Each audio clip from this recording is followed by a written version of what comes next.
Hello, everyone, and welcome back to the podcast. If this is your first time listening, my name is Mia. And I'm Dan. Thanks for joining us today. In today's episode, we're talking about something fun, a little silly, and something that will make us remember our childhood. Yes, I agree. Today's topic is things we believed as children that weren't actually true. I'm excited for today's podcast.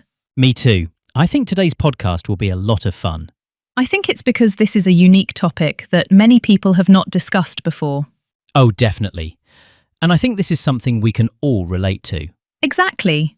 We all have some story or something crazy our parents told us when we were children that for some reason we just believed.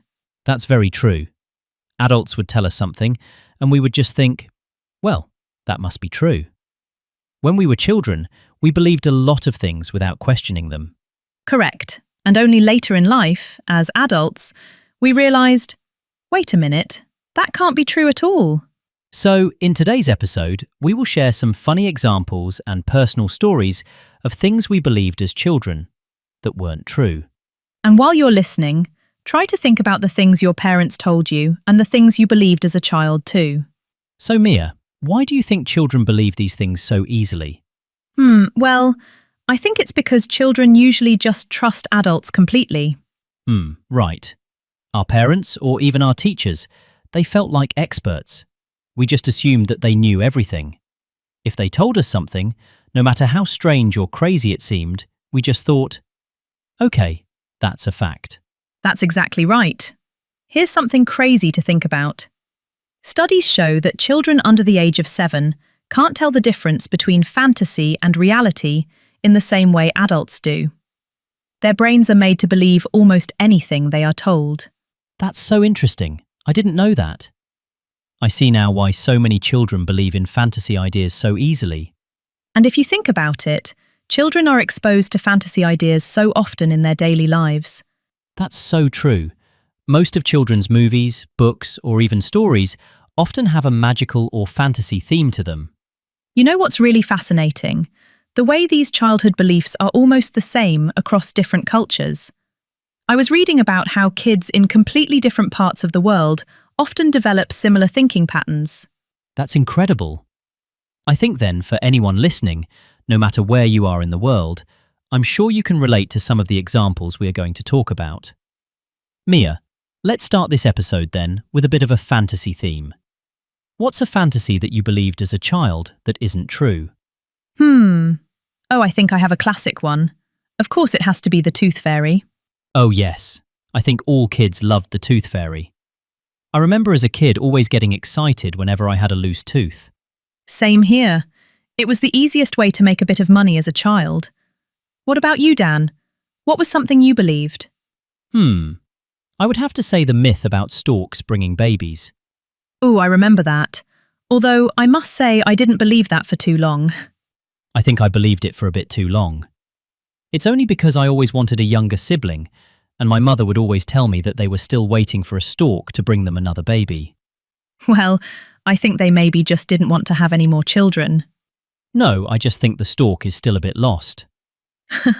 Well, if it makes you feel any better, for the longest time I believed that the moon really was made of cheese.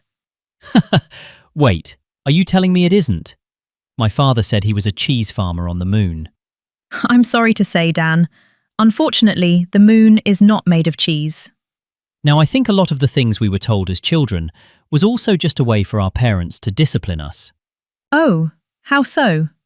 Well, another fantasy idea I was told as a child was that monsters can hide under your bed at night. So, if you were staying up too late or getting out of your bed too much, the monsters would come out from under the bed and grab you. Oh, this used to terrify me as a child. But I agree with you. This was a way for parents to get their children to stay in bed and to make sure they would sleep. Exactly. And I think some of these ideas did work really well. Now, moving away from the fantasy theme, let's look at some other things we believed as children. And I think I have a very popular one that most people will know. Ooh, I think I already know where this is going. If you swallow chewing gum, it will stay in your stomach for 7 years. Yes, I believed that completely. Oh, same with me. I remember being terrified if I accidentally swallowed gum. Me too. I remember when I was a kid, my mum would tell me this every time I had chewing gum. Yep, me too. I remember when I was at school, our teachers wouldn't allow any children to chew gum and used this as a reason why. Absolutely.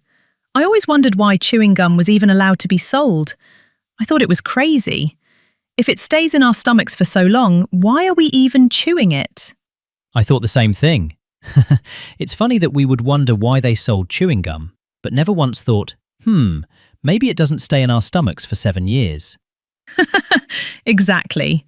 Well, at least now we know that your body can digest gum. It just takes longer than normal food. We can chew our gum without any fear. Another big one I heard all the time was, don't sit too close to the TV. Your eyes will become square. Ah, yes. That one was very common in my house.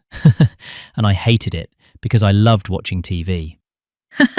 Most kids do. My parents would always tell me to move back, or often tell me that I have watched enough and just switch the TV off. Oh, my parents did the same thing. They made it sound very serious. They really did. I imagined my eyesight getting worse, and eventually would just stop myself from watching TV so much. That's exactly what our parents wanted. They knew what they were doing. They wanted us to fear watching TV so we would go play outside. And it worked. Were you not worried about damaging your eyes? For me, it was worth the risk, to be honest. I loved watching TV. I pushed the limits as much as I could. At least now we know that watching TV too closely or too much doesn't permanently damage your eyes. So, for everyone listening, watch TV as much as you want. Well, I think just remember that it can still cause eye strain, so your eyes will still feel tired. But yes, it doesn't ruin them, or turn them square. Speaking of eyes, did your parents ever tell you how eating carrots was good for your eyes?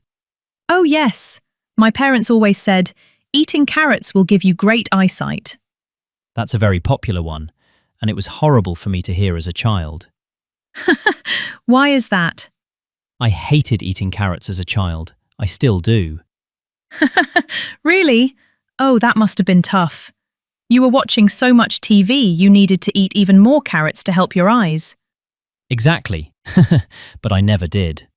I really believed it though. I thought carrots were magic for your eyesight. Well, did it make you eat more carrots? Honestly, yes. I do love carrots though, so I was happy to eat them.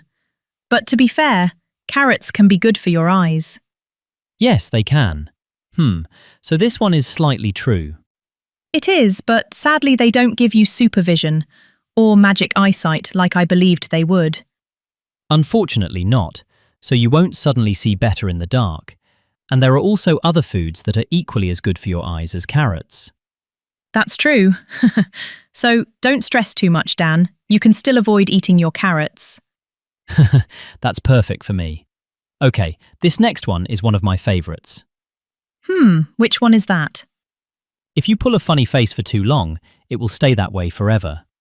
Yes, my parents told me the same thing. I remember when I was a child, whenever I was angry or I thought I was being funny, I would always pull these crazy or weird faces. Eventually, my mum told me that if I kept pulling my face, it would be stuck like that forever. I was honestly terrified.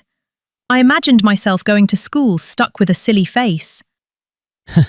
I was the same, but I remember I always used to pull funny faces at other people.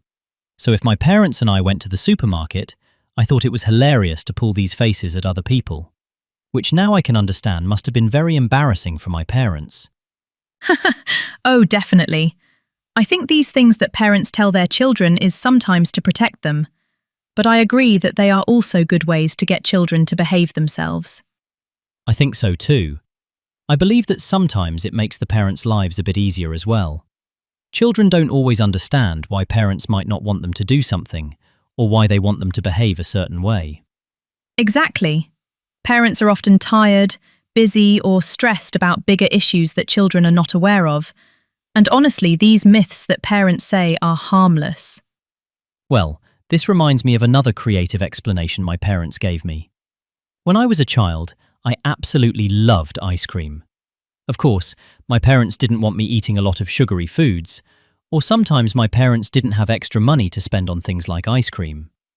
So, they convinced me that the ice cream truck only played music when it was completely sold out. Oh my goodness, that is hilarious. Honestly, that's brilliant parenting. I know, right? And it worked so well. I never got upset at my parents. I was only upset that the ice cream truck never had any ice cream. You see, this was just a way for your parents to make their lives a bit easier. Now that you have said this, it's reminded me of something my parents told me as a child about chocolate milk. Chocolate milk? So, at the end of every month when my parents got paid their salary, they would buy a big bottle of chocolate milk. Okay. They told me that we couldn't have chocolate milk very often because chocolate milk only comes from brown cows, and because there were less brown cows, the supermarkets didn't always sell chocolate milk. That's incredible. Luckily, my parents never heard about that. I would never have had anything nice as a child. It does make me think about how modern parents handle these situations, especially with kids having such easy access to information now. Oh, definitely. I imagine it's way more challenging for parents today. Come to think of it, I recently read about a study which found that children who have smartphones by the age of 8 will question their parents more and question these types of traditional childhood beliefs about 2 years earlier than previous generations. It doesn't surprise me. Children have so much more access to information today than we ever did growing up. I think this is already creating a big change in how children process information and develop certain thinking skills. Exactly. I think modern parents will need to start finding new creative sayings that are a bit harder for children to challenge. I think you may be right. And now, looking back, these beliefs are actually funny, and I believe some of them can be great ways to teach children certain things. Oh, I think so too. And for everyone listening, what about you? Yes, what strange or funny things did you believe as a child? Maybe something your parents or teachers told you. Think about it, and maybe even talk about it in English with a friend. Or leave it in the comments below and share it with us. Thank you so much for listening today. We really hope you enjoyed this episode as much as we did. Thank you, everyone, and we hope you also learnt something new from this. Remember, be kind to yourself and have fun with learning English. We'll see you again next time for another episode. Bye for now. Goodbye.